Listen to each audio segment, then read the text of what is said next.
Friends, don't waste your warfare season. So many people have amazing prophetic words, hopes, dreams, aspirations, things that they want to do. They've got a journal full of prophetic words. And whenever they get ready to move forward, I may be talking to you. I see people all the time. They say, I'm so tired. I'm so weary. I just want to quit. And I feel in my spirit that they are on the verge and the edge of their breakthrough.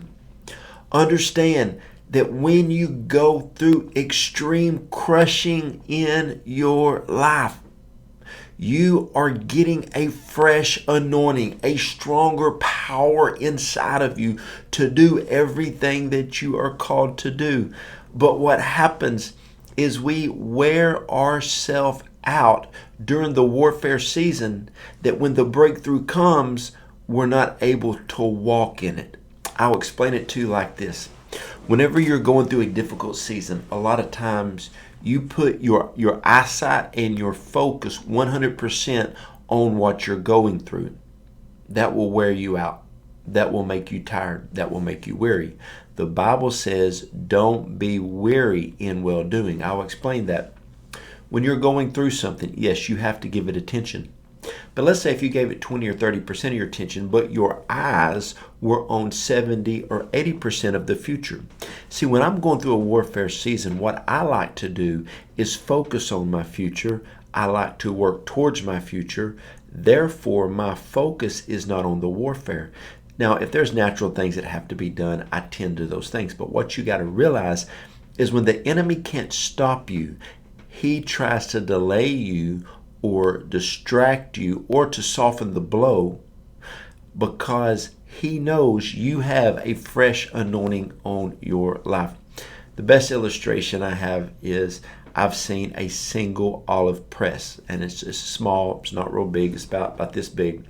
You put a single olive in it, you press it, you rotate it, you press it, you rotate it, you press it, you rotate it, you press it about 5 times.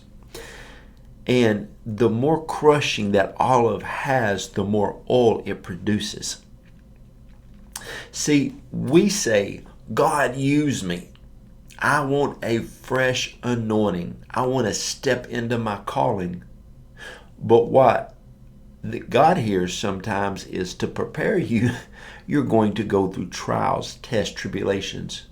Whenever, like here's all your friends and here's you. When you get elevated, people don't like you being elevated. That creates warfare and word curses. Don't ever waste that valuable, what? Valuable. Don't ever waste that valuable season of warfare, battling. Think about this. Nehemiah was building a wall. Some of the geographical leaders that were leaders in that geographical area were coming against him because he was elevating himself upon the wall. They started making fun of him, then making accusations, then making threats, then murderous threats. The more he kept building, they got more frustrated.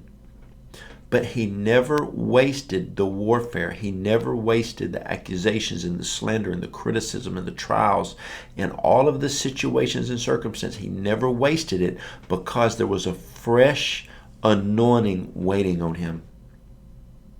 You got to understand that when you outlast the warfare, that fresh anointing for the next season of your life is there. See, God gives you a prophetic word. The most important thing ultimately is not the prophetic word.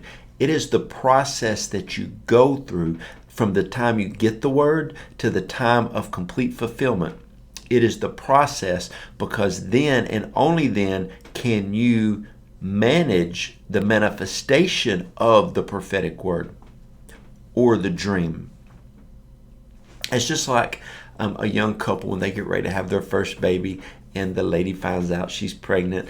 They've got a little bit of time to prepare a room and get all the stuff they need. It's the same way with what God has called you to do. Whenever you're going through a warfare season, don't waste the crushing. Don't waste the warfare. Understand, a lot of times It is people even being, broken away from you, being pulled away from you. It's hard emotionally to let go of friends and close family members that can't step into your next level, your next dimension with you. When you break away from old mindsets and old traditions, you step into something powerful. Never waste that. Never waste those moments as you move in, as you step into what God has for you. There is a fresh oil, but it comes after the extreme warfare and the word curses and the slander and the criticism and all that stuff. Friends, you have what it takes to do what God has called you to do. Just don't be tired, don't be weary, and don't give up. Keep yourself built up by the Holy Spirit, praying in the Spirit, having the right people around you, having the right mentors around you, reading the right books, keeping yourself strong, because you're about to break through. You're getting through this warfare, this word curse season, that demonic witchcraft, people speaking against you, word cursing you, the Jezebel, the Python spirit, the religious spirit, the traditional spirit, all that stuff. You're gonna get past all of that. You're going to build. You're going to be creative. You're going to have innovations. All this stuff is coming to you, and you will be able to steward by the Spirit of the Lord if you simply don't get tired and weary. There is a strong, fresh anointing waiting on you. I mean, I can't tell you how many times I've gone through seasons. I was tired. I was weary. But I pressed through. I pushed through and I got through, and that fresh anointing was always waiting on me. So I want to pray for you. Go to the website, jojoedawson.net. Go to the contact button. Hit that button. Send me a prayer request. I want to help pray you through this season, because you have a lot to offer the church, the business world, and humanity. Keep going. I'm in your corner. Love y'all.